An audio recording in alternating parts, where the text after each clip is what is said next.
Welcome back to the channel, guys. Today I want to talk about the recent Content Vault controversy and kind of give you my thoughts on what I think about the whole thing.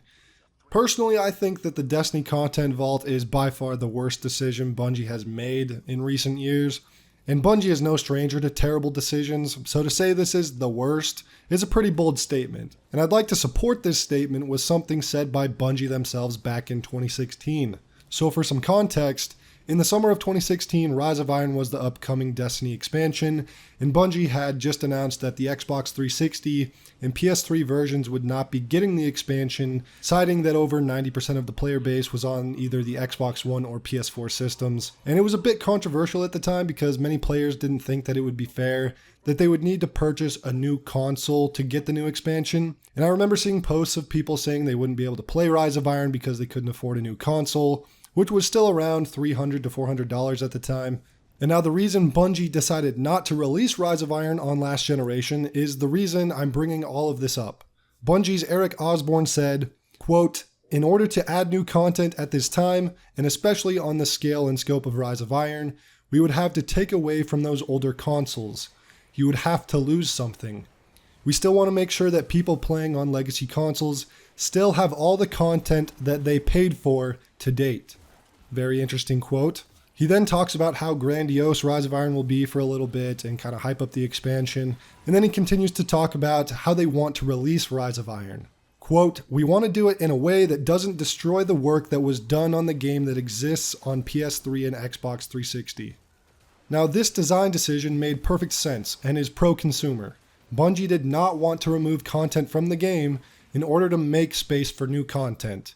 Instead, they made the decision to allow players access to a discounted bundle of Destiny and its expansions for the next-gen console.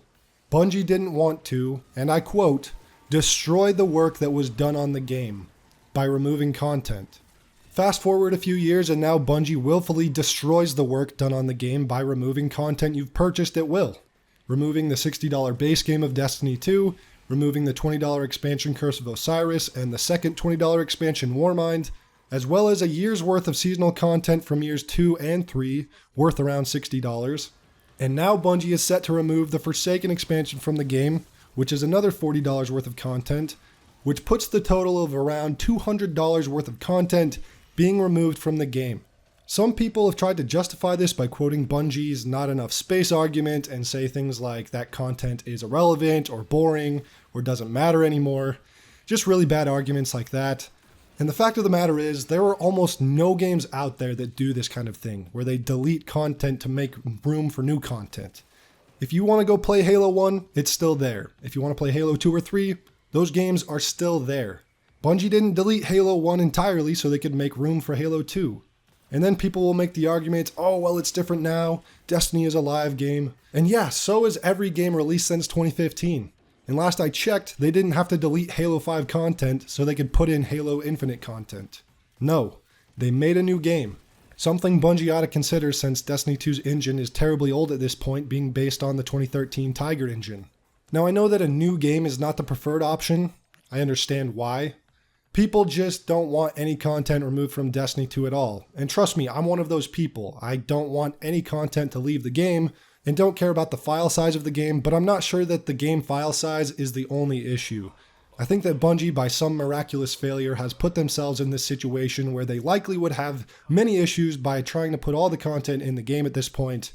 I know they talked a lot about how they rebuilt the back end of the game for Beyond Light because their code's getting too complex or it's all messed up and jumbled.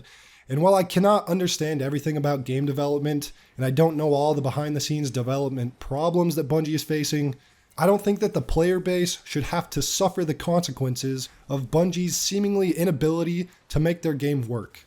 Deleting content we've paid for is not the solution, and I'll never support Bungie's decision to use the Content Vault instead of creating a new game or figuring out a different solution that doesn't involve hundreds of dollars worth of content to be removed. Because right now, if you want to go play the Red War campaign, you can't do it at all. Not on a new account, not a new character, nothing. It is gone. And if you're like me, who pre-ordered Destiny 2, the $100 edition, all of that content is completely gone.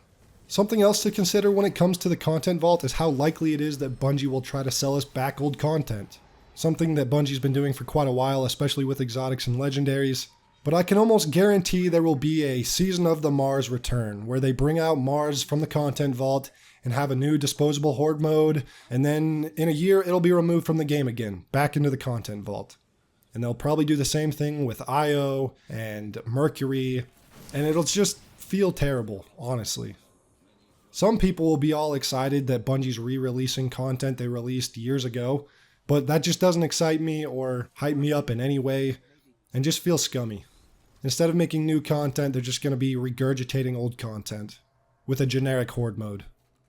The idea of vaulting and unvaulting content may have some legitimacy to helping Bungie on the back end with development, but its benefit to Bungie comes with a massive detriment to the player base. It allows for old content to be resold, it allows for FOMO to be even more amplified because at any moment content that you love can be removed, so you gotta play it while it's at least in the game. And finally, content that you pay for, that you purchase to own, is no longer owned.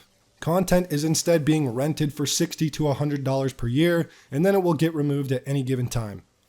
Another major problem of the content vault is new players. New players have almost no idea what's happening in the story or the universe, and there is absolutely no way to go back and replay the content that they've missed. At the launch of Destiny 2, if a new player got into the game and heard all the references to Oryx or the House of Wolves or Mara Sov, that new player could go back to Destiny 1 and play through the campaigns and the quest lines that explained what was going on, so then they could come back to Destiny 2 and understand the game's lore. Now there is no way for a new player to go through the Red War campaign, first meet Osiris or Rasputin in their missions, and now Forsaken's campaign is going to be leaving soon. Arguably Destiny's best campaign to date, with some of the most important story context for the entire Destiny universe. New players or old players wanting to replay this content are completely screwed. And I've heard people make the argument, oh, well, they can just watch that stuff on YouTube. Like, dude, these people bought the game so they could play it, not have to go watch someone else play it on YouTube. And one of the final points I'll make is that despite Forsaken being removed from the game in less than 5 months, Bungie is still charging money for the expansion. There will be some players out there who don't pay attention to video game news or watch Destiny content on YouTube, who unknowingly buy the expansion, and then it'll just be gone in February. Bungie did announce that in December the Forsaken campaign will be free for all players before it gets removed 2 months after that. So since that's the case, Bungie should have stopped selling Forsaken the moment that this blog post went live, because now there will be people again unknowingly buying it through December, and after December 7th, Bungie is going to be selling a Forsaken pack that gives access to the Last Wish raid, the Shattered Throne dungeon, and all of the Forsaken exotics. And at this point, Bungie, just give that shit out for free. You look like a bunch of greedy fools by selling this Forsaken pack after vaulting yet again more content. Bungie pretty much lost me with Beyond Light, and just when I was thinking about coming back to the game for Witch Queen, Bungie hits me with a reminder of why I don't respect them or don't want to support them. Destiny 2 has been nothing but one bad decision after another since launch, and this whole situation just proves that Bungie is not interested in what's best for the player base, only what's best for them and their bottom line. But let me know your thoughts in the comment section below, guys. Bungie just keeps giving me reasons not to support them. That's my take on the whole thing. Thank you so much for watching. I'll see you in the next one.